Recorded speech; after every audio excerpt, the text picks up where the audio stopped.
É como se o pensamento da Rosa, a obra da Rosa, fosse uma espécie de um tecido colorido em que a gente vê dois fios tecidos juntos, um azul, outro vermelho. Vamos supor que um é azul, que o outro é vermelho.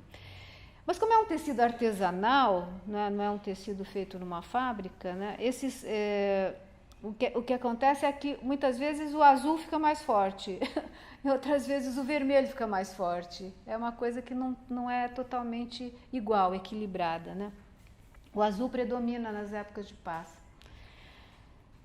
nas épocas de calmaria, quando as massas trabalhadoras estão quietas, quando elas se deixam explorar em silêncio, sem resistência nenhuma. E o fio vermelho domina nas épocas de contradições abertas, nas épocas de luta de classes aberta, que é o que está acontecendo agora no nosso país, no mundo em geral e no nosso país em particular, né?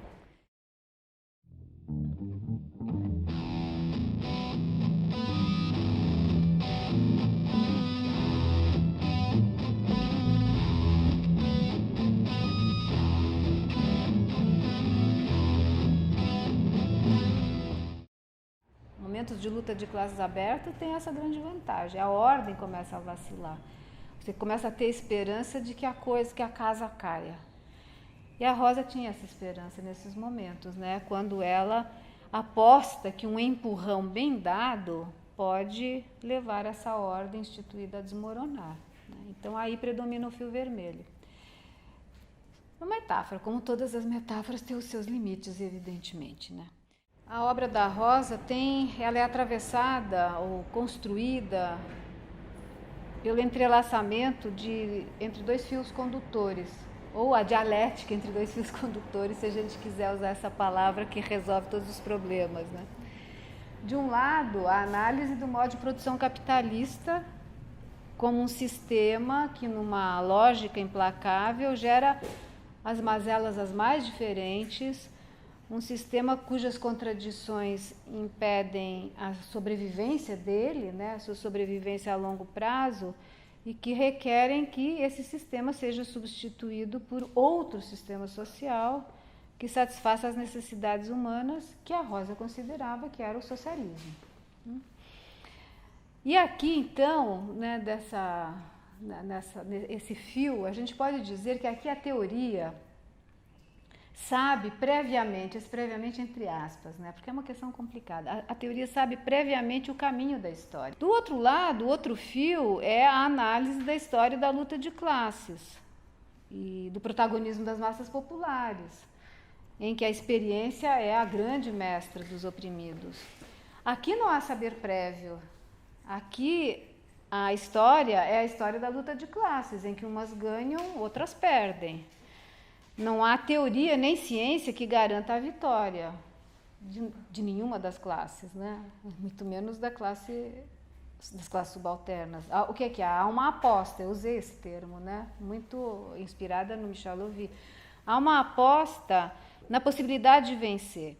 A concepção que a Rosa tem do socialismo, isso é muito importante, rompe com a visão autoritária da corrente hegemônica da esquerda no século XX, o famigerado marxismo-leninismo. E rompe em dois pontos. Primeiro ponto, em que é diferente na Rosa do que era, por exemplo, nos bolcheviques, para não falar de outros, não se trata de primeiro tomar o poder e depois mudar o mundo. Isso tem que acontecer ao mesmo tempo. E um segundo ponto, socialismo e democracia são inseparáveis. Durante o século XX, isso não era uma coisa evidente. Ou seja, liberdade e igualdade andam juntas.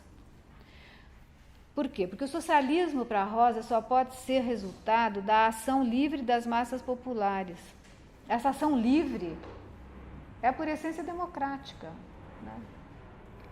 E o caminho para chegar ao socialismo também tem que ser democrático. Meios e fins não se separam na Rosa Luxemburgo. Não dá para usar meios autoritários para chegar a um fim democrático, a um fim libertário. Meios e fins não se separam. Assim, um continente após outro, e em cada continente um país após outro, uma raça. Não está fora a ideia de raça. É assim, supetão.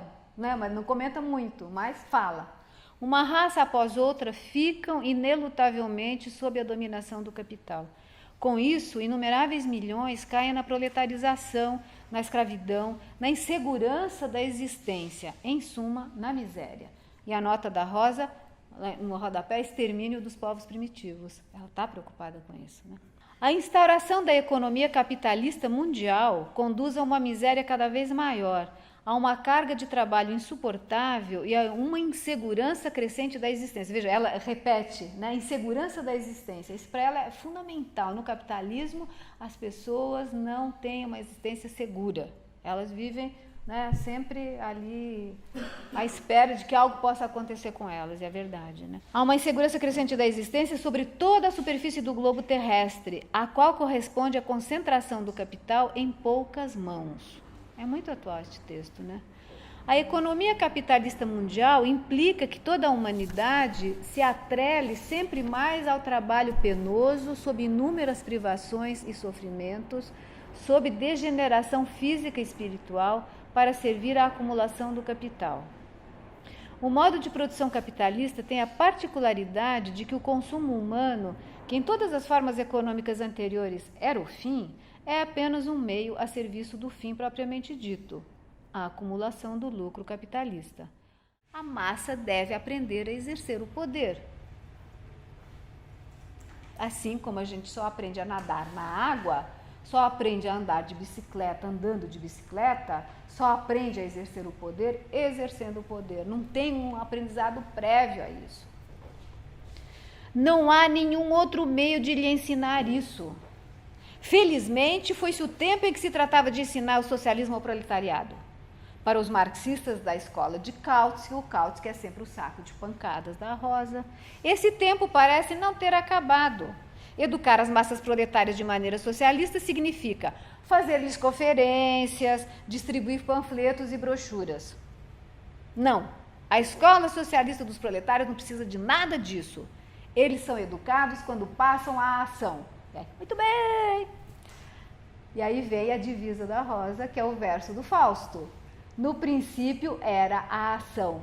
Não é como está na Bíblia, no princípio era o verbo, mas sim, no princípio era a ação. É aqui a divisa. E a ação consiste em que os conselhos de trabalhadores e soldados se sentem chamados a tornar-se o único poder público em todo o império, em todo o Reich, e aprendem a sê-lo.